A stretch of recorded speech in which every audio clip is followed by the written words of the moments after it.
Episode 3. What's the name of our podcast? The Melly Show. The Melly Show. I You forgot. knew that. You just want to hear it said out loud by somebody else. You know me too well. So today we're going to talk about you and like how you got into coaching in general and some of your coaching philosophy.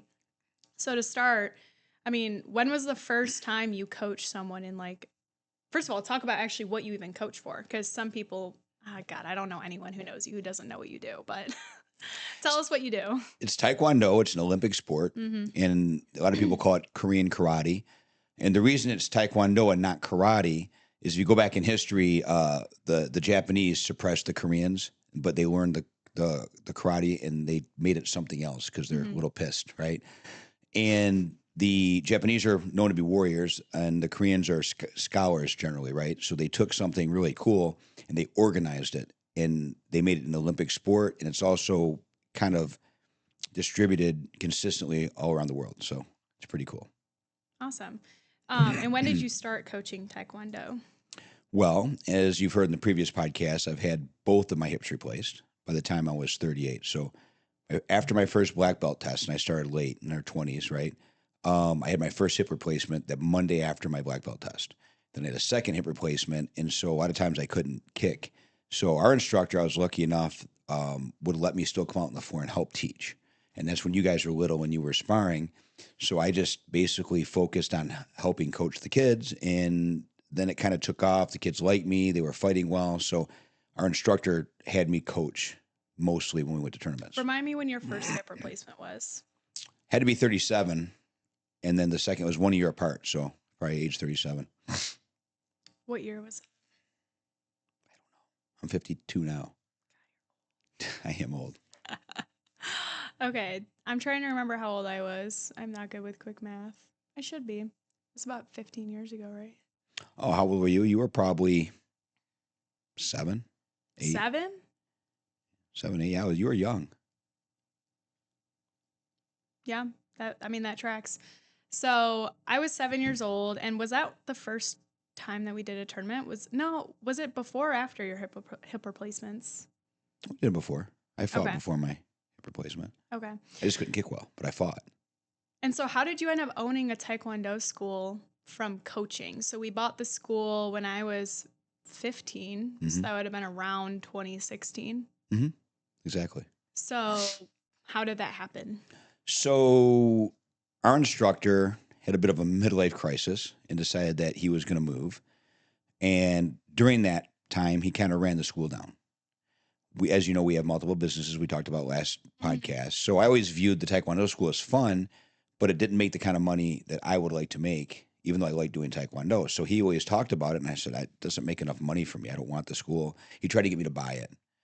There's another student there that, got a black belt there with us, a young lady that now owns it, and she always wanted to own a school. So she ended up purchasing the school, which was great. And then, as that kind of transition happened, we kind of stepped away. Well, Kevin Brown, he was out having lunch with me one day. A guy called me up and says, "Hey, I want to sell you some stuff out of my school." That was the commerce school. Yeah. And he says, I'm going out of business. So he knew I sold the stuff because we had the company. And we walked in there, and I just happened to say, "Kevin, I got to meet this guy. Come with me. We'll meet this guy, and then we'll go have lunch." There was no intention other than just getting together at the same place because Kevin lived like 5 minutes away from the school. So we listen to the guy's story, and we're looking around, and the school is gorgeous. Stocked office, beautiful walls, monitors on the wall. Like, it was just a tremendous school. And he's told me he said he had like 30 or 40 students, and he was losing them. And I couldn't figure out why it wasn't full. So I was literally searching online for like a sex scandal or he had done something wrong to like chase his students away. Like, I really thought, like, how did you not fill the school up, right? Turns out he just didn't know how to market. And he just was one of those guys that just wanted someone to take over the school. So as soon as he knew that we were in the Taekwondo as well, like actually training it, he's like, we should just take over the school. So Kevin's like, we got to do this as soon as we left. And I'm like, no, we're not doing it. There's not enough money in it. And he's like, we have to. He goes, you just run the program. I'll do the books because I don't like the business side of it if I can help it, right? And I'm like, no. And he kept being persistent. So I said, all right, only if you pay less than $5,000 and we're not doing a new lease. They literally have to just sign over the lease, which is nobody does that. Right? Nobody does that. He got it for, and Kevin corrected me from the last podcast. I think he said he paid $3,500, everything in there, everything he wrote it up door to door, lock to lock. Wow. I mean, the uniforms, the boards, everything in the pro shop.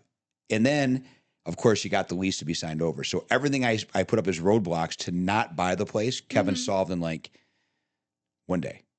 Wow. So I had to keep my word, and we're in business.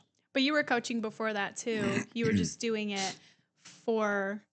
So Danielle, who took over the school, I already had a team that was used to me, and I was their coach and instructor. So I was still training them up to that point, right? At least to that nationals. Yeah. So yeah, I was still training them there, just helping out, and then ultimately, you know how it is with high level athletes, they kind of buy into your coach, and so like 4 or 5 of them came over. But you had been coaching for almost 10 years at that point. Yeah. And you weren't doing it for high level competition. You were just doing it for fun. So you learned a lot in those 10 years. Yeah, everything I do is based on coaching your own kids too. Like that's the best part. Yeah, it was a lot of fun. So what were some of the events you did prior to owning the school? The current one? No, the previous one. The first time you ever bought. We didn't do anything real big. I think we'd done nationals a couple times. That was the only big event we go to. Like the opens and stuff we go to now, that's recent. That was with the newer school. Mm-hmm. And then how many athletes did you have that came over to you with the new school from your old studio? So when we opened the newest one after COVID, are you talking about the one in 2016 or the current one? 2016. Okay. When you first started. McGrail, of course, my kids, Hunter, Liberty, Gabby. Oh, wow. That was it. And then after that, we started training. And then I think I joined pretty quickly after that. I started working at the school. So you worked for half a year. And I'll tell this story. What do you mean? And you said, Dad, I want to join the team. Uh-huh. And I was so happy because you hadn't fought since you were like 10, right? Actually competed. And you Maybe guys 12. No, I can't remember. Maybe I think Peter I was 10, older. you were 11. Peter was 10, you were 11, something like that. Because you're 18 months apart, so something like that. And I was so happy, but I said, but Melissa, it's going to be really hard. Because you know how I am, I don't do favoritism. Like everybody gets the same thing. And you said, Dad, I would not be having this conversation with you if I hadn't thought of it carefully. So you actually came to me prepared, fully committed to be part of the team. That was awesome. It's okay. Let's do it. And I will say, you became the leader for that team as far as being an example, hard work, like literally just really pushing the team. You're a little bigger than Gabby, who turned out to be one of our most highest level athletes at the time with you. You helped her and the other athletes really prepare for high level competition. Diana came out of that group. She was young then, but so you actually became a model for a lot of these kids as far as work ethic and things like that. It made me very proud because I never had to tell you to come to the team. You never skipped a day. If I gave you shit and kicked you out, you got kicked out like anybody else. I remember one time I made you take your gear off and leave. Remember? I went and got my nails done. done. Your mom, I found out later your mom got your nails done, but so I'm really, really proud of that era. And you were, when you quit, you were ranked 2 in the country. You had done some tremendous things in a short period of time because you hadn't fought in like 6 years. Well, that was when we started going to high level tournaments. So yeah. So I don't even really remember how we got into that. So what was the difference of coaching when you didn't own the school compared to when you did? It wasn't a big difference. I just think I felt like people were ready. I remember when we decided to go to the President's Cup, Gabby was the primary motivator, right? She wanted to do more. They talked about it. They heard about it. So I said, okay. So we pushed her really hard. And she lost 50% of her matches that year. But what she didn't realize is I was fighting her up. She was fighting juniors and this and that and the other. And she was a very small cadet at the time. And her mom was like, are you sure she's ready? She's been losing a lot. I said, but I've been purposely, and then you were pressuring her, right? So I said, no, I said, for her division, she should be ready. Trust me. And her mom was like, okay, sure enough. She took gold. I think that was your first event too. You took bronze that time? That was like my third event. Oh, the President's Cup. That was your first President's Cup. Yes. Okay. So Yeah. you guys both medaled. Then Joseph, who had recently left to go to Russ, only a few months prior, he also medaled. So, we had familiar faces. All that medaled from Michigan were those three, and that was really fun. And then, after that, it seemed like it just fed you guys some fuel to want to do more and more and more and work harder and harder. And you guys started going to opens and just had a hell of a run. Yeah. I remember the first world level tournament we ever did. It was the US Open. And it was like, how long was it after I started training? Like 3 months. Because I argued with you, remember? It's Okay, like, but you were going anyways. yeah, I want to go to the U.S. Open, Dad. Melissa, like, you've only been training for 3 months. These kids are going to try to murder you. I don't care. I just want to fight. I don't care if I lose. You literally just spit that right out. I don't care if I lose. I want to fight. Okay. It was in Vegas. It was so much fun. It was. We had a good time. Like, the thing is we just went there to you and I had a good time. Like, and you did great. That's when you got that was a bronze medal. Yes. Yeah, first time, and you fought very, very tough athletes. And I actually coached across from Juan Moreno in the last match. And she was super strong, and then some other athletes. I mean, there was some really strong athletes there. I was really proud of you. That was so much fun. Yeah, I really enjoyed that.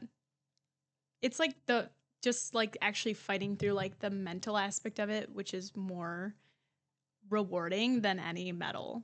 I mean, honestly, in my whole Taekwondo career, I don't think I won. Like, if you actually look at my stats, I probably lost way more than I won. But I didn't really care because I just had fun, and you were my coach. And actually, everyone would come up to me like, "You're so good. Like, you're amazing. Wow. Like, you're such a great fighter." I'm like, I lose most of the time. Like, but what? I had no idea because I remember when I lost at the U.S. Open, the person I lost to actually she did not win first either. She lost to somebody else, and she wouldn't even get on the podium. Yeah, she that's got not cool. second. I got third, and I was like, "Oh my gosh! Like, how did I get this medal? I cannot wait to take this picture." I chased that girl down because I saw her leaving. I was like, "I need a picture with you," and she's like, "I don't take pictures if I don't win." And I was like, actually flabbergasted. I was kind of pissed too. Right, but I we don't really teach you wanted that. a picture. I'm still mad I don't have that picture. I only have one with me alone.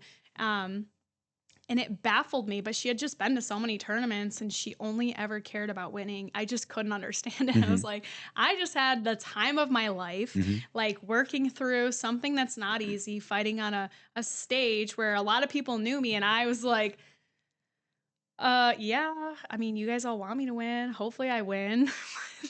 It's just about, I think I actually tripped walking on the mats. Yeah, Was that the one? You did a lot. She'd trip on the way on the mat, then you'd fight really well, and then you'd stumble off the mat. It was uncanny. It was fun. Yeah, so like, why do you like coaching Taekwondo though specifically? Like, what gravitated you to the sport? I've been asked that before. Primarily, what I like is I like coaching kids and having them prove to themselves they can do something. The seeing them be proud of themselves, because people in general, you look at the adults today, a lot of them are scared of their own shadow. They're unconfident, right? So when you have a young person, and if you promise them if they work hard and commit to these things, good things will happen, positive things will happen. You can't really give them too much false credit until they do it themselves. Because if you do it for them, they don't appreciate it, right? So once they finally make that accomplishment and something good happens, I can look at them and say, listen, you did that. All the things you did, including losing and trusting the process, you did that. And every time they have any sort of success, it layers on top. And eventually they get to the point of, man, I'm not sure I can do that, to, if I keep going, I will eventually succeed. So it's literally training their brain. Does that make sense? And I just love that. And I also feel like it just creates strong people. And, like you guys, I'm proud of my kids. I think you guys have very, very strong mentalities. I think that nobody's going to hurt you by saying bad things to you. I think you stand up for yourselves, yet you're kind, right? So I just think that's how people should be. And I think Taekwondo is a vehicle, because it's a tough sport. It's really tough. You got injuries, you got fear, you have so many different things that life will throw at you. Right. But you get to practice as a young person. So I just like the what it does to their mental status, and of course puts them in great shape. How do you think people who grew up doing Taekwondo differ from maybe the average person who maybe didn't do a sport? It's just really simple. I mean, not because it's not just Taekwondo. No, that it could be. does I that could for teach you. anything and do the same mental toughness, right? I always tell people I could teach chess and still teach mental toughness, right? I just believe at the end of the day, people are scared to take risks. End of the day, right? So I have this talk I have sometimes. Talking to kids. I'm like, listen, I point at the parents. I'm like, a lot of these parents missed opportunities because they were too scared to try something. They were too scared to take a risk. And the parents will be there shaking their head, yes, it's true, right? So all I want is this, and I've told you this personally 100 times. Don't pick 10 things. But if there's something you really want, doesn't matter how many times you fail. You do it, and you do it, and you do it, and you commit to it, right? No matter how much you get beat down. And just when you're ready to give up, that's when nobody gets anything done, right? Right. So if you keep going, you are eventually going to succeed. And what happens is you just get that discipline that if I want it bad enough, I can make it happen, right? Again, it's a self-building confidence. Now, if you try to do that too many things, it doesn't work. You got to really want something. Mm-hmm. And that's the same with my team. I tell them, if you really want this, here's how we do it. We have to commit to it. It's got to be a concerted effort. It's got to be a full commitment. How do you get the full commitment from these athletes? Well, that's the thing. So we have a reputation as a team of being pretty fierce. Like people will joke around and say, what do you feed those guys to make them so mean? And they're not mean. They're actually remarkably nice kids, but in the ring, they take responsibility for going, right? And here's how I do it. First of all, our team at Storm now even, you don't get to just go pay money to be on the team. You kind of have to be invited on the team. Or if you express interest, you have to be a fit for the team, okay? And if you're on the team, it's your primary sport, number one. So like in Gabby's case, her running coach, her cross-country coach, she said hated her because she would always do the Taekwondo events over running. But she was such a good runner, she let her come and help the team, right? But she just didn't like her. And she's hard not to like, but you get what I'm saying. She was not happy. Because I expect them to be at every single workout. In fact, right now at Storm, we have 4 opportunities to work out a week. They have to be 3 out of 4. They have to be, or they will be kicked off the team.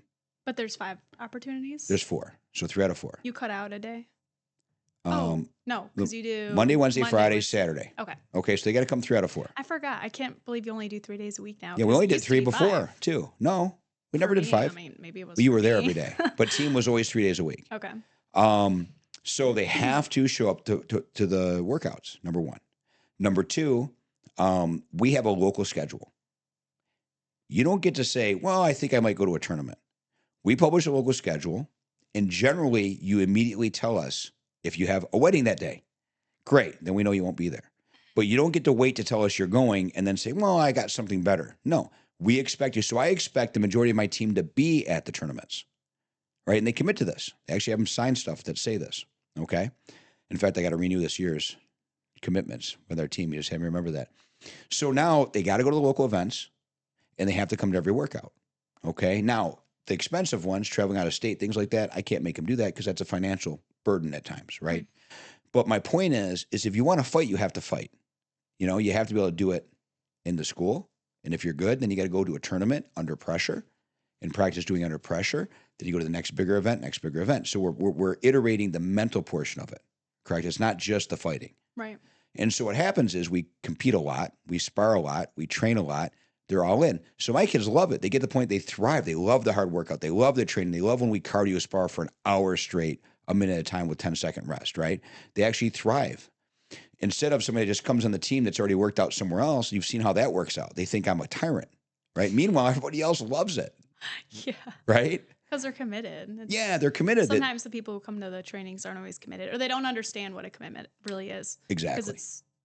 Because of the standards you set for your team, so. Right. And oftentimes we have visitors that come in. We actually reduce the intensity of the workout sometimes. Right. You know, because by the time it's time to spar, they won't be happy. Right? Yeah. But how do you get these kids committed to like the cardio aspect and like wanting to work for it? Because I don't. They do. They love the sport. How do you get them to actually want it or keep it fun while it's always work, I guess? Okay. Well, here's what I think happens. Number one, they like each other. They're not just here for my charming personality, right? So when they're like-minded, we've got like-minded parents. We've got like-minded athletes. And they're having fun together. They're working hard together. And then when they start competing and feel that it pays off, I think that's that evidence-based feedback. So now they go, oh, I did that. I'm going to work harder. Well, sometimes these kids start and they usually flame out. Like, how often does a kid do a tournament for the first time, what they've been, training and working for, and not flame out? Now, I will tell you, our statistics now are tremendous, especially with your sister helping Statistics train. for We actually beginning, we like, actually have a lot of first time wins now okay. without flaming out. Now, maybe not at nationals. We had 3 at nationals that, But I mean, like, first time tournament in general, yeah, like no, just actually, someone starting we're out. having a tremendous success right now with that. But it's mostly because your sister brings from regular class to team, right? And I think just because we spar every day, even regular class, we spar every day. Yeah. So even with nerves, their baseline athleticism and their baseline technique, especially as a low rank, Hmm. exceeds the average club kid that's, yellow, green belt, whatever. So I think that they're having a lot of success because they're just kind of better trained at an early age. And their strength and speed is already to a level that I they do guess well. it's been so long, in a while since, well, you've been doing this forever, but when we first started training, when we Mhm. were training at our old studio, we did not spar every single day. It would No. be like once or twice a week, Right. maybe, Right. which to me is really pointless. That I did not like the normal aspects. Like the drilling, obviously it's very, very important. It lays the groundwork for everything, but if you Mhm. can't actually implement it, Mhm. it means nothing. So I forget that it's not actually status quo for people not to spar every Very few single spar as day. much as our teams do. And it's not just straight up sparring 3 minute or three No, we rounds, do 1 minute. It's situational. We like, do, yeah, we do a lot of stuff. it's fun. I Yeah. love the round robin Yeah, where yeah. first point wins and it's like everyone decides. So I forget about those aspects. I do miss it. The team morale, it all stems from like the culture you cultivate.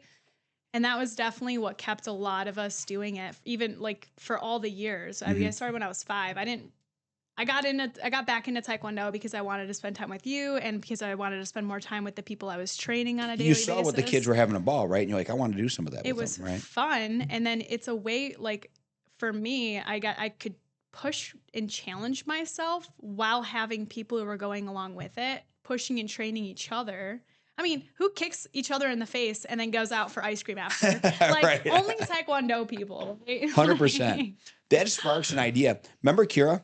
yeah, So she was like a level 7 gymnast, right. right? And when she started, she liked it so much that she told her dad, I'm quitting gymnastics. He was like, all right, you got to finish your session first, but that's fine. And her dad came to me one time and said this, and this is very interesting. And I'm not saying this is all gymnastics, but this was his experience. He says, Shane, he goes, I like this so much better than gymnastics. And I'll tell you why. I said, why? He goes, we're all sitting there at gymnastics watching. We're supposed to be friends. I'm here with the parents of these kids. We're supposed to be friends, and we're silently praying that one of the other kids will fall or stumble or do something so that your kid will place higher. He goes, it's a really weird mental space, right? Mm-hmm. And we're not really friends, right? Either of the girls out there, they're competing hard against each other. He goes, here, they legitimately kick each other in the face, sometimes have a bloody nose, and they literally hug each other and they go out and hang out, just like you said, right afterwards they're Yeah. baking a cake or eating ice cream. He says, I feel like it's so much healthier. They're actually friends. And I thought that was a really interesting observation. Yeah. And then at tournaments, I mean, there were times where we would fight each other. We would Mhm. be each other's competition. Right. And even growing up as little kids, we were never mean about it. No. Obviously, in the moment, we were trained to kill each other. Yeah, we told you guys fight. But after, you shake each other's hand and then you go out to eat and you have fun. And Yep. and everyone's, obviously parents want their kids to win, but you still cheer on the other person. And it's like, wow, like, great job. I'll get you next time. Remember Liberty? Remember the Yeah. time Liberty beat Gabby in the finals at States? Yeah. Okay. Both tremendous athletes, right? And best friends. And best friends. And we even flipped a coin for who coached who because I just didn't want to. So it took Liberty like 6 months to say the words, I won. She was such a sweet girl and she was her friend. Liberty would not, her mom says she will not tell anybody she won states. She was so happy because it was Gabby though. She would not say and I had to put Gabby in front of her and say, Gabby, give her permission to say she beat you at states because she's such a wonderful kid, right? So, but that's how close they were, but they fought savagely on the mat. That's awesome. But that's not everyone's culture. I've really not been on very many other teams where I see it. Mhm. Obviously, we train with like Hirschberger's team, and they were the Mhm. same way. Yeah, All yeah. friends, kick each other in the face. Is it normal? Like, Every In a team is taekwondo. every team. It's like families. You know, you look at some families like, I'm not sure that's a great dynamic. You know, schools are like that too, and some have pros and cons. I mean, some things I look at schools and say, that's not my system, but I see how that system works. Yeah. Sometimes I look at a school and say that's very toxic, and I think the kids are going to fall out, and they do. Mm-hmm. Like you can tell that there's no longevity. A lot of teams don't have longevity with athletes. But I'll point something out, and this is super important. You never felt like I would be mad at you if you lost a match, right? Mm-hmm. And that's a big problem with parents in general. You're not even coaches, right? Like the pressure to win. Yeah. So I've learned to be aware of your mentality and what you think I'm thinking or what the coaches are thinking, right? So I think a secret to our team is, and make it really clear early. I even make the parents tell the athletes, you're not buying medals. Your parents aren't buying medals. They're letting you go to this competition because they know you love it and they want to see you succeed, right? But the best kids have the most anxiety about their parents, like a young lady. A young lady will think, well, my parents just spent this money for me.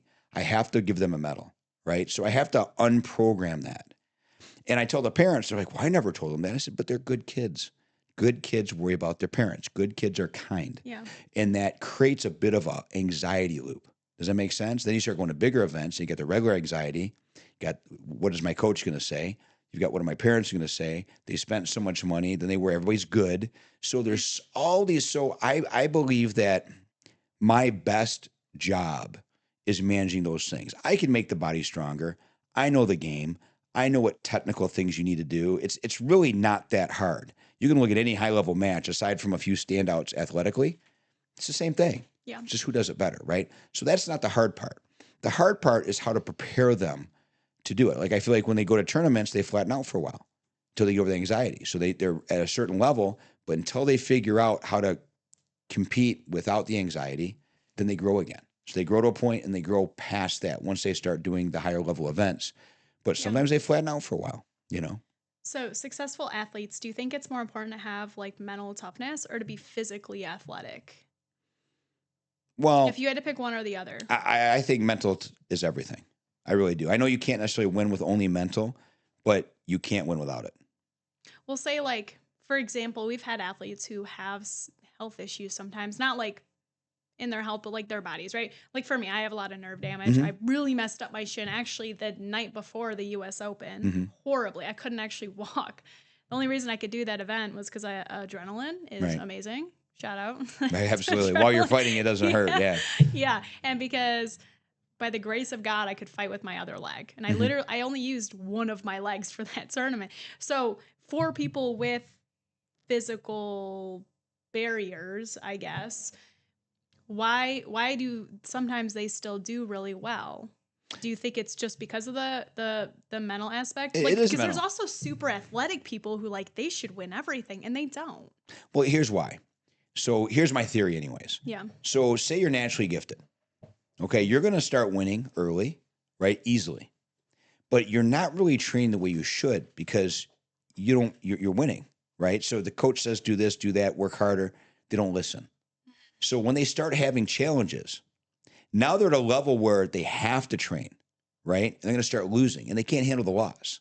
And they certainly don't know how to work. So they're not going to go back to the drawing board and work. So that's why the talented people hit that limit and they fade out. It's like almost like an ego thing. I don't want to work because I never really had to, and I'm no good, so I'm just going to go to something else, right? So the kids that lose early, they learn that, okay, I lost, I'll work harder.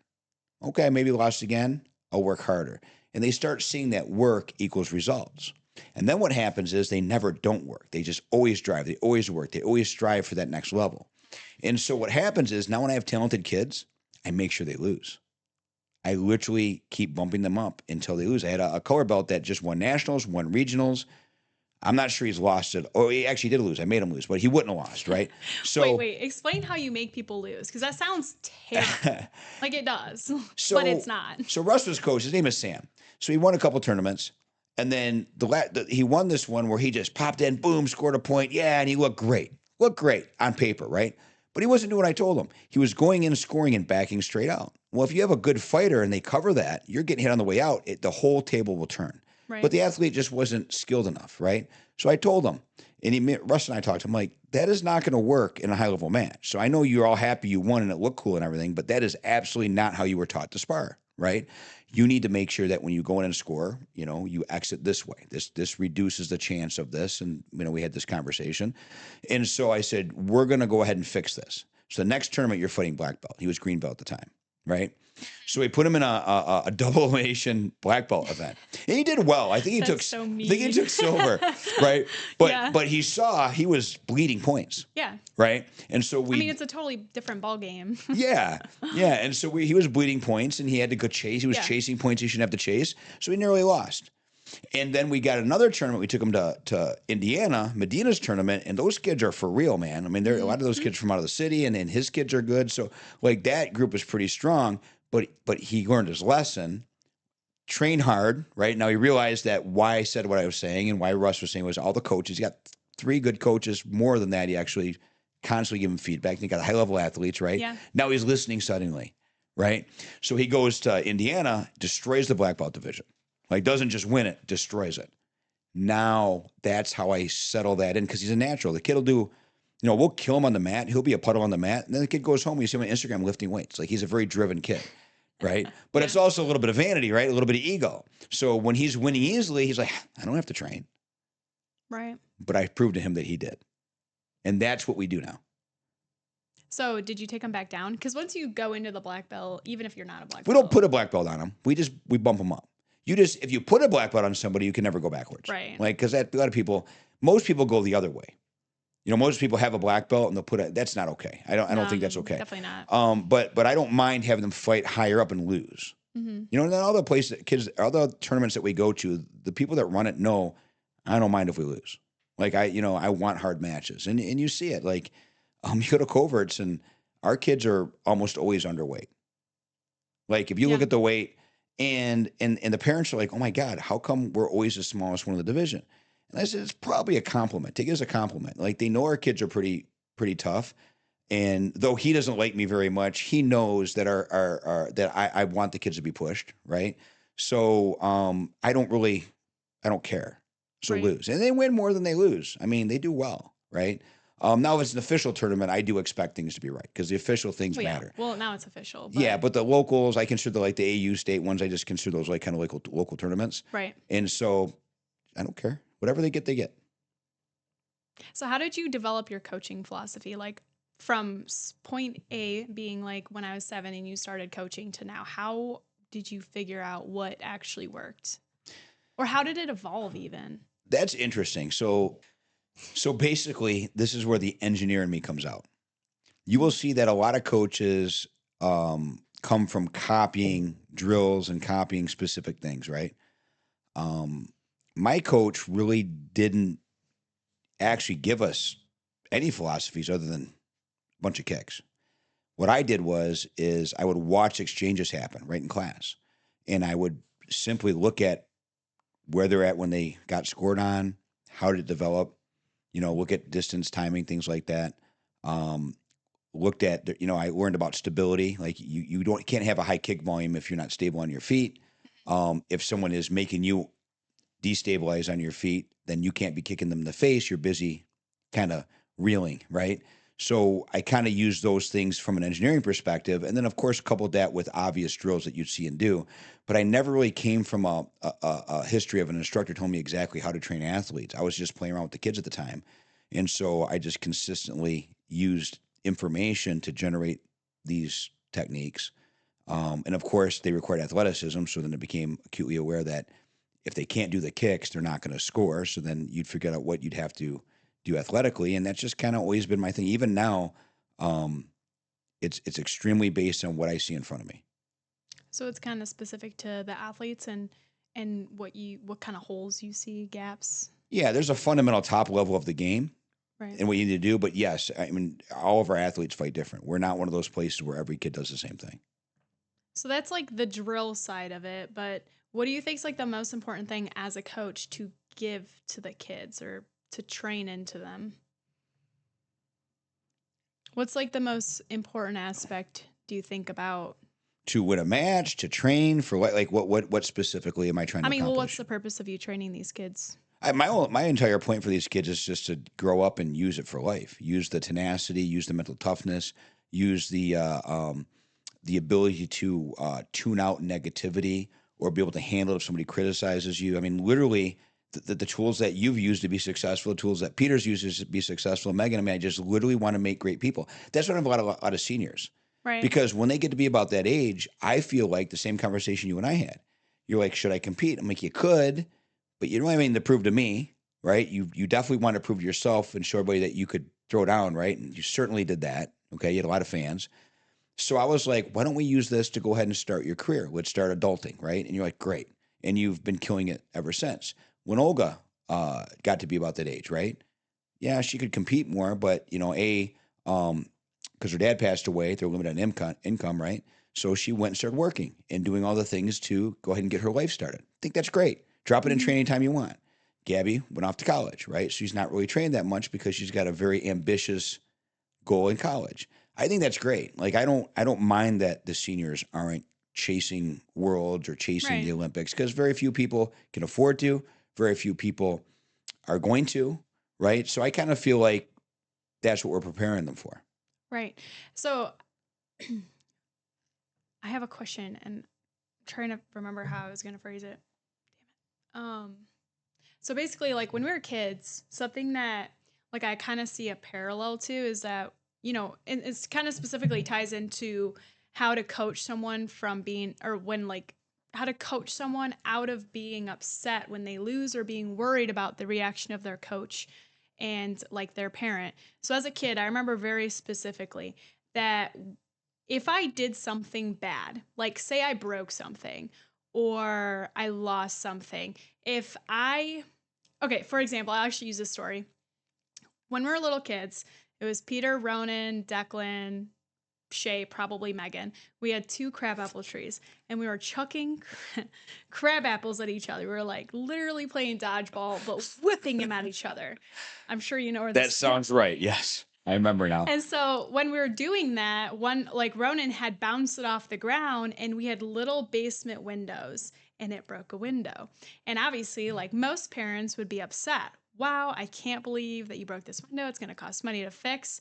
But it was never really like obviously we'd get in trouble. What we were doing was really dumb. Like we did not think about that. But if we had lied about it or pretended like we didn't do it, we would always consistently get into way more trouble if we didn't say something about it than if we just, you know, came clean. So if we came clean, why would you guys do that? Okay, whatever, we'll go fix it. Like, I'm glad no one got hurt, right? Yeah. But if we lied about it, what would happen? 100%. So 2 philosophies there. Number 1 is mistakes happen, right? Yeah. I only get mad if you do the same stupid thing twice. So don't do the same stupid shit twice. That was one thing, right? Like don't do it twice. The other thing was, and your mom and I used to debate this because her argument was, well, if they tell on themselves, then they're going to get in trouble. But I said, yeah, they're going to take responsibility, right? If you accidentally run over someone's foot, you're still responsible for running over their foot. It wasn't on purpose, right? So I was like, listen, it iterates taking responsibility and realizing you have a reaction for what happens or a consequence. However, if you guys lied, I made it 10 times worse. I made sure you would never, ever forget it. Because But why did you do that? Because what made you do that? Because I believe honesty is one of the most amazing assets any person can have. I really believe it's not everyone who sees small situations like that, seemingly in our eyes as kids. You know, at the moment, it seemed like a big thing. Right. But when you take all those times where you were consistent about that. Sure. Why were you consistent every single time? Why did one time you didn't overreact to us telling you in the first place versus lying? Every time if we lied, like was it really to create down the road non-liars who take responsibility? Like is that actually it is what integrity. You were thinking about? Integrity, and frankly, you guys matter to me more than a window. Yeah. Like you truly care about you guys. All you guys, Ronan and Declan, they're all like my kids, right? I mean, they'll all tell you I treat you all the same. I mean, I really, really do. I mean, to me, I think there's a responsibility to helping kids grow up strong. So, you know, yeah, I like my dad. If I crashed something, he'd be more worried about if I was hurt than about the thing. Right. Now, if I was being a dumbass, of course, I'd have to deal with that as well. But we just value, your mother and I just value the kids way over objects. And there are some times, and so the reason, okay, well, first let me tie this into why it makes sense, like about the coaching thing. So like if an athlete was really react as though their parents were going to get upset, odds are they probably would have flamed out anyways. It just adds to anxiety. So really, at the end of the day, nobody wins, right? Right. But you thought about that and basically gave you instill responsibility in the athletes to do their best and practice every single day as though their parents aren't worried about it. But also you have to coach the parents too, right? So how do you do that? Big part of my job is parent management, 100%. I explained to them, Because listen. not all parents think like that. Well, here's something. But it's the same. I mean, they're very similar situations on like just a general overarching parenting style, you know? Well, here's something I learned actually with you guys. Parents encourage their kids a lot and they think they're doing something positive and they think that they generally are, right? But an immature mind looks at things different. I'll give you a really good example. Just saying to a 8 or 9-year-old, you can beat him. That's not you being encouraging in their head. In their head, like, oh my gosh, if I don't beat him, I just let my parent down. But who would really think that? That's not what they said. But an immature mind looks at it like that. So I even tell the parents, don't even talk about winning or losing in general. All I want to hear from the parents, this is something I say over and over again. I want to hear, did you do your best? Yes, great. Did you have fun? Great. And I tell them, let me break them down. I'll break them down, build them up, break them down. Because, we push them too. Well, and so that was what I was going to say next. It's like, you have to coach the parents, and if they're not on board, it doesn't work. Does not work.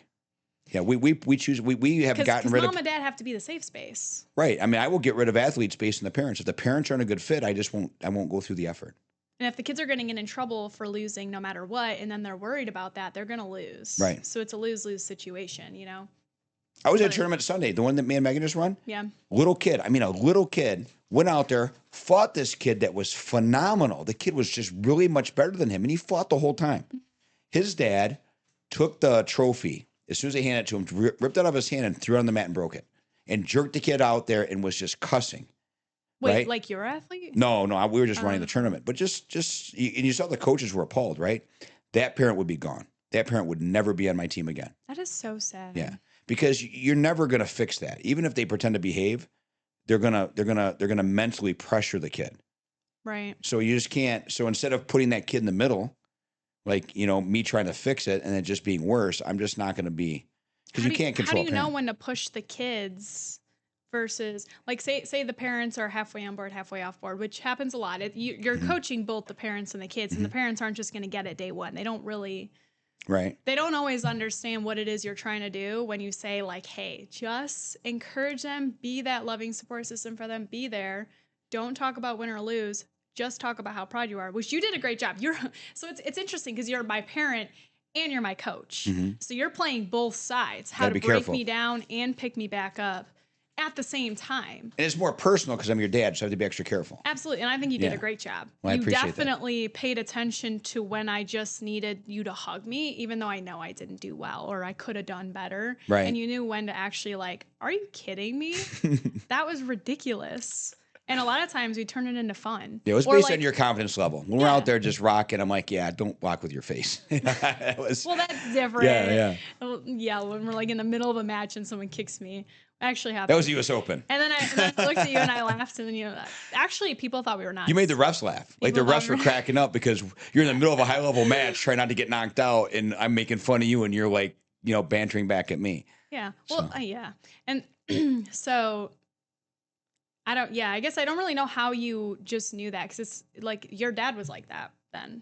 My dad was very honest. Or did you just pay attention when he was doing right and wrong, and you just adapted to your parenting style and then translated into coaching? He was very confident. He was very supportive. But also because I grew up with my parents fighting and a lot of stuff like that, you become good at reading people. Mm-hmm. So I could walk in a room and I could literally figure out mentally which person to handle how. And I look up too. So like people think I don't pay attention, but the truth is I have a very detailed observation of what people say, what they mean, what, I kind of can profile people. You kind of have to with the kind of childhood you had. Right, exactly. So. Exactly. But a lot of times I just don't care. So I kind of crash through those things and it seems like I'm being insensitive. But if I want to, pay attention and get things done in the room, I can generally get a feel.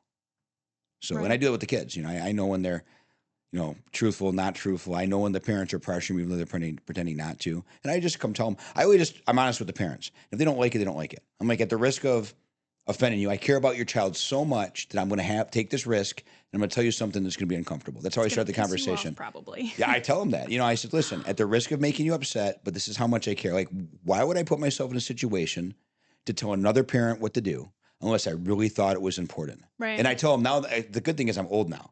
So all these parents are half my age, right? So I'm like, listen, I've already had my kids. I've made these mistakes. Please listen to me. That's kind of my approach now. Before, it was a little bit different. But I just tell them, I go, why would I risk pissing you off if I didn't really believe we were helping your child? That's kind of how I started. How is it usually taken by parents when you have that kind of a conversation? Most of them are good because I get rid of them early if they're not. Like, you can tell. I have no problem kicking them off the team. But at first, it might not have been like that because you had to. Now you are. You've been a coach for 20 years almost. Yeah, I don't know. I just always been that direct. And my dad got away with stuff. My dad could always say stuff that was awkward and always got away with it. And then somebody else would say it and then get smacked. Like, it's just, he just had it and I have it. You're just so lovable. But I'm not. Like I am, but I'm not. I don't know. I mean, I'm a bit of a anomaly, I guess. Yeah. I don't know. Because, you got people that actually hate me, literally hate me. Yet there's people that complain about me all the time that I'm the first person they call when things go wrong, right? So I don't get it. Well, you get things done. Yeah. And some people need to hear the truth and it hurts in the moment, but it's all about the way you deliver it too. And I've been in a lot of the conversations where you have this with the parents and it really comes down to the way you communicate it and like your actual body language. Right. You're not coming at them with malice. You're relaxed. You're like, hey, this is what I'm seeing as your child's coach. I need to be the one to coach them up and down. And the only way this works is if you're on board. That's pretty much it. You got it. What about, there was this one athlete where it didn't work out, right? Which one? The recent one? I cannot remember the name. I'm thinking like back in my day where like we had to kick him off the team because the parent wasn't on board. That was a great one. So, and it's unfortunate too because this was a guy that was extremely insecure. His mom and dad were divorced. He sat home all day and tried to pump weights and, and wanted to be strong. But he was like he wasn't as old as me. But he was 15. He was a big kid. Yeah. He was a big kid, right? But he was really soft internally. So he shows up. We had jiu-jitsu and taekwondo at the time. I'll tell the fast story. He tells Kevin, I want to be a Navy SEAL, right? Okay. So he goes there and like these 10 or 11-year-old girls choked him out. He did not like that, right? Like right away. Like it was, after the warm up, and so he did not like that. So he's like, yeah, you better he said he's coming back tomorrow. He's going to try taekwondo, but I don't think he liked jiu-jitsu. Okay. So I got him and he was so insecure that he really wouldn't acknowledge you. He tried to act tough. It was kind of rude. And, at first, I tried to really see if I could save the guy, right? So when he was walking slow, after 8 or 9 classes, he'd walk slow to line up. I finally took him in the back and said, listen, I said, I don't need your money. I said, so you said you wanted to be in the military. I said, you see now that you've been fighting with these kids enough, can they push you? Yes. Do you think I can coach you? Yes. I go, great. I go, you better be the first fucking kid. And I did say that to him on that line when I say line up. I go, you better be the first guy because that's disrespectful. I don't need your money. You don't have to be here. I said, so if you want what we have to offer, you need to show up. And he did. To his credit, he started doing that, right? So where we got rid of him was little Gabby, 112 pounds, right? 12 at the time. He was my size pretty much, right? And he still didn't have a great kick technique, but he was getting good for white belt. So he kept running in and pop, he'd get a hit in the face and he'd stand there. And then she hit him a second time, like I taught her, right? And so I'm looking at him going, and while they're sparring, I'm talking, I'm like, I get the first one, but move. Like put your arm up, get out of there, So pop, hits him again, stings him in the nose. So now he's pissed. So now he just starts kicking and ends up kicking the legs of this little, time Gabby was just a little thing, right? She was getting ready to go to the President's Cup. That was her first big tournament. So I stopped it. He goes, why are you stopping now that I'm getting her back? I mean, one of two things are going to happen. Either she's going to knock you out or you're going to injure her. Neither one is acceptable, right? Yeah. So I sent him over to you, and I literally did this to you, by the way. Take it easy. And you're like, great, Dad. I cannot help it if people run into my feet. He did too. You picked up your foot, and he just smoked his face on your foot. And I was like, oh, God. Right? So now he's completely flamed out, right? I forgot about that. I actually totally forgot. You were the straw that broke the back, all right? I forgot. Yeah, you smoked him right in the face. But to be fair, he ran into your foot. Once. Gabby hit him like 20 times. Well, he hit your foot with his nose. Really? So then when I said, all right, and then he sparred with Hunter and actually did a good job. And Hunter was tough as anyone, right? Yeah. But he finally had it together, fought well. So I said, good job. I went to give him a high five, and he refused. I said, no. We don't do that disrespect thing. So you Right. give me a high five. He did. And I said, now give me 50 push-ups, right? And so he starts. And my rule is if you don't count, they don't count. You know that, right? So he gets about 10. I'm like, no, you got to count. He goes, no. And he refused. And I said, it's going to go one of two ways. And I go, before you hear me, let me make you understand one thing. If I kick you out of this room and I say you're gone, you're never coming back. I want to tell you this ahead of time because I'm not bluffing. So you either do the 50 push-ups or you get out of here and you never come back. And his dad was sitting right there. Like most dads would have wanted to grab him by the hair and like, been like, what are you doing, right? Yeah. He just let him do it. So he refused. So he picked up his bag and left. And I didn't let him back on. And so what I did was the kids were, remember we sat down and talked about it afterwards. And I said, he's going to learn one of the hardest lessons. Here's a guy that's never been told no, ever. So unfortunately, I had to be the one to teach him a hard lesson. So I said, he's going to call tomorrow and he's going to beg to come back on the team. I'm going to refuse because A, this type of behavior is toxic. I don't want anybody hurt. I don't really want the team to be down. I said, number two, he needs to learn the lesson.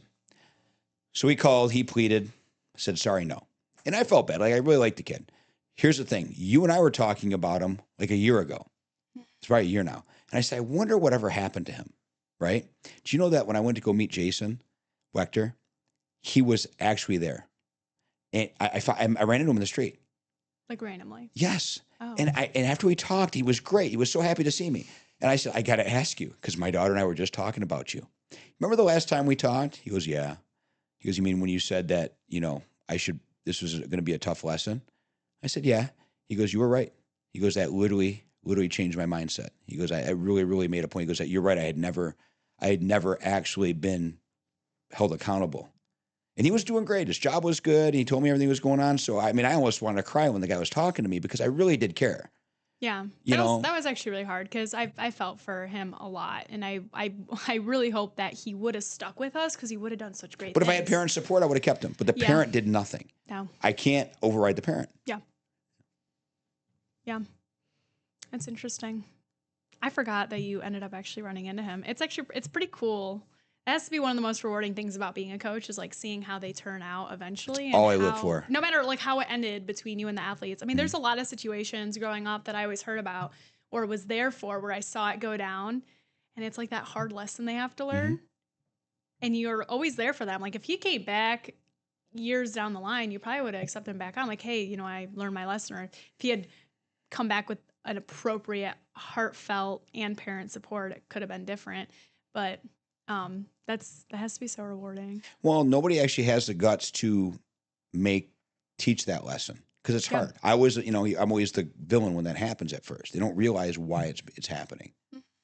But if it wasn't you, it was going to be the military. That's the you thing. Can't go into the military and think that the grown men aren't going to make you count. Right. Like, well, what do I tell you guys? Thing. When I give you guys shit, what do I say? Nobody, when you grow up, nobody cares if you can eat. Nobody cares if you have a job. Nobody cares if you have a place to live. Nobody cares. The only people that care are family. So I'd rather be really, really difficult now, make things challenging for you now, harden you up now for expectations. So when you go out in the world, it should be easy. It's just like in the school when we train so hard that you should go out there and compete easy. It should be 10 times harder. I had people tell me that their first tournament, especially adults, are like, that's way easier than class. I said, exactly. It's supposed to be. Train hard, win easy. Mm-hmm. That one of the life lessons you taught me growing up, or that you just always repeats me, and I always thought it was so annoying. You tell me, if you work hard when you're young, you won't have to work as hard later. And I was just like, oh my God, okay, shut up. No one cares. But it just kind of falls into that. Like, however hard you work when people aren't watching, when you don't actually want to get up and go, it only makes the actual competition, no matter what it is in life, so much easier. Oh my gosh. And it's the long-term consistencies that really pay off versus big effort once in a while. Think about cold weather. If you work in the cold weather every day, you're not uncomfortable. When it gets cold, you're not uncomfortable, right? Mm-hmm. But if you never work in the cold weather and you just go out, you're shocked. You're uncomfortable. Your brain doesn't work. You obsess about getting out of that situation. So it's the same way mentally.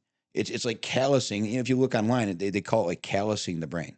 So I like to just like put you guys, in the deep water, make you uncomfortable when it's safe, when you have safety, right? So like I always told you, like even doing your business stuff, like fail now. Before you have kids, before you get married, fail all you can. Yeah. You spend all that, you lose money, who cares? Because we can do it again, right? So you have no risk right now. So take all the risk. You have nothing to lose.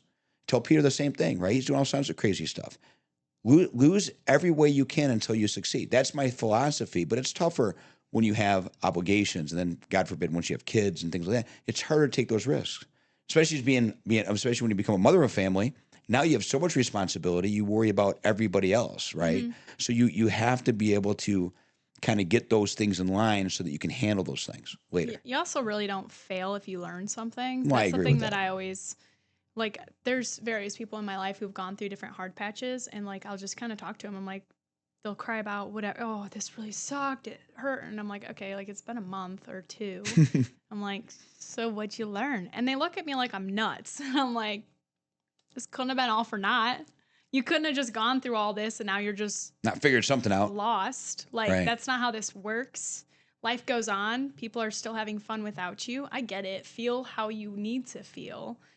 Understand the emotions going through you and then be like, what's next? Like, how can I take what I just learned from my situation and apply it to the next one so I don't repeat a cycle? I mean, that's a lot of times what happens with people who, I mean, also, so like when you feel an emotion, it usually only lasts a few seconds. You actually decide to continue feeling that way by ruminating on it and constantly thinking about it. And anxiety is thinking about the future. Depression's like being stuck on the past. So you wonder why people have these problems. Well, they only come into problems, you know, in our day and age, it's not as hard as it used to be. Also, in other ways, it's a lot harder. That's the problem. You know? You have the time to think. You go to a third world country, they're waking up to eat. They're waking up to take care Yeah. of their family. They're waking up to work, right? So there's no time to be upset about a pronoun or somebody said something or somebody, or I failed yesterday. There's no time. Yeah. So and they've done research that depression and anxiety are really the fact, what you just said, thinking about it over and over and over again. I never consider that though, that like we literally just have the time to do You have the that. time. We're spoiled. Yeah. That's crazy. But yeah, the fact that honestly, like our country has so many problems right now, and when it really boils down to it, it's that we're full, like our country's full of spoiled people. And it's I'm not saying like I wasn't given a great life. I am definitely like I had a great life, but I still try and push for things, and I try not to be the reason why, you know, maybe like I'm trying to contribute to society is my point. But then there's all these people who are trying to use like our government, like my tax dollars to go get gender transformation surgery because apparently they're going through puberty and they don't actually know what that is. Yeah, apparently. That you're not going to like your body for a few years and you may or may not ever grow out of it. That's a mental illness. That's called life. It's now a mental illness. Like, I will tell you what I say all the time. The number one problem with our current country is bad parenting. It's that simple. We are not creating resilient kids that are everything you said. You need to be productive. You got to do your job. You got to, take care of your own, right? You got to, you got to participate. And so I said this to somebody recently. If I'd have known how many kids were just not going to be productive, we're going to have such a weak society, I would have had 10 kids. mm-hmm. Like, I didn't even think about having more of you because I'm really proud of how, and again, we all got our things, but you guys all meet the bill for going out there and becoming productive human beings and becoming productive adults. You, your sister, and your brother, right? I would have had 10 if I'd have known there'd be such a shortage of young men and women, honestly. Well, it's all coulda, shoulda, woulda, right? So now you're giving back by coaching because you have the time to coach other people's kids and you've been doing it for so long. You've touched so many lives, even if you didn't coach them for more than a year. I mean, that one person we were just talking about, he wasn't in your coaching atmosphere for more than like a few months, right? You learned a lesson though, right? He learned a lesson. Yeah. I love it. That's what I live for right there. Absolutely. So back to the coaching stuff. We can talk about how fucked up our world is as long as we want, but I guess where do you see like yourself going in the future with the coaching of Taekwondo? I don't know. Again, I only coach and take people where they want to go. Like I don't say, hey, you have to go to the Open. Hey, you have to go to nationals. I mean, if the kids want to and they're talented enough and they want to work for it, we'll do it. But we've got a lot of coaching staff now. We've got Russ, we've got Sasha. Megan is developing a whole new crew of a lot of the medals we got at nationals were her kids. So, I think that I'm just going to play it as long as it is. I mean, I would like to see Megan to take over the torch. And we have Coach Sasha, who's young as well. So, whatever. I mean, again, it doesn't have to be me. Honestly, I just want to see the continuation of these kids developing. I don't know. I really don't know what the future is. Why did you continue after? So like, after we bought the first school, we sold it with COVID, and then why'd you get back into it again? Because very And specifically, I know we touched on this on another podcast, but because Gabby was right there, right? She's doing great competing. Diana was just becoming competitive. Liberty also won the ID camp, so I was hoping she would come over. She ended up not coming over, but so we had a handful of kids that were competitive, and I didn't want to. I felt like I didn't want to give up on them or not give them the chance to finish that, and it worked out because Gabby ended up, as a what do they call it, the guest academy athlete in the Olympic Training Center, and you did some more stuff. Or no, you were done by then. But Diana, now she's 4-time national champion and Pan American champion. Those two things came out of it. All the Limitless kids became very competitive for that period of time and did a lot of good things, and I think it affected them. So, but it was mostly to not short Gabby and the other couple athletes what they were in the middle of doing. That was really the reason. Oh, Luke too. Luke Hook, kid was, he was hurt for a while, and he was just starting to compete before the COVID hit, and he had just won that 10-point. I mean, now Luke's a high-level baseball player, so he was doing some baseball stuff at that point. But, he also had a lot more training, so that was fun. Nice. What kind of athletes do you have now? How many do you have on your team? Oh, man, I think we're up to about 25. It's wow. big. Yeah, we got a lot of little guys. I mean, Megan is developing some little monsters. We have a very young team now. When was the last tournament that you went to? We just finished nationals. Oh, that was over like the 4th of July or the 2 weeks? It was after that. Oh, okay. They changed it this year. How'd they do? Did great. We took 14 athletes, 7 brand new. Everybody did great. We had 7 medals and some really good matches. Like the one bronze we got, if you would have won that, I think you'd have won the whole division. It was tremendously competitive. Won 2 golds, all silvers, and 1 bronze. Awesome. Yeah, really, really good. And a lot of the first timers medaled. Of course, the ones that were seasoned all did well. So we're very, very happy. How big was the tournament? Huge. I think it was 3,500 or 3,800. I got to remember. Oh, wow. Yeah, so that's the other thing too, is it kind of got bigger. So they ran it well. Yeah. Even considering it grew, because when it grows, sometimes you lose control of the tournament. But the tournament was really well run. How many days was it? Wednesday, Thursday, Friday, Saturday, Sunday, 5. And where was it? In Ontario, California. Oh, wow. Yeah. Did you get to like travel at all? Or do No, anything? I didn't sleep. I got up at 3 a.m. every day. Yes, today was the first day I've slept in since nationals. Over 2 weeks, and it's been crazy. Awesome. Well, I don't have any more questions for you right now. Do you have anything else you want to talk about? No, I think Or we're at tell our us limit, about? but this is awesome. It was a really good podcast. Yeah. Thanks, baby. Thanks for joining me. Next Week, we have a very special guest, and I won't spoil it because it'll be very interesting. I'm really excited. Everybody's going to want to see this one. You're good next week, right? Oh, yeah. Oh, thank God. Awesome. What's your sign off? Peace. There you go. Oh, gosh.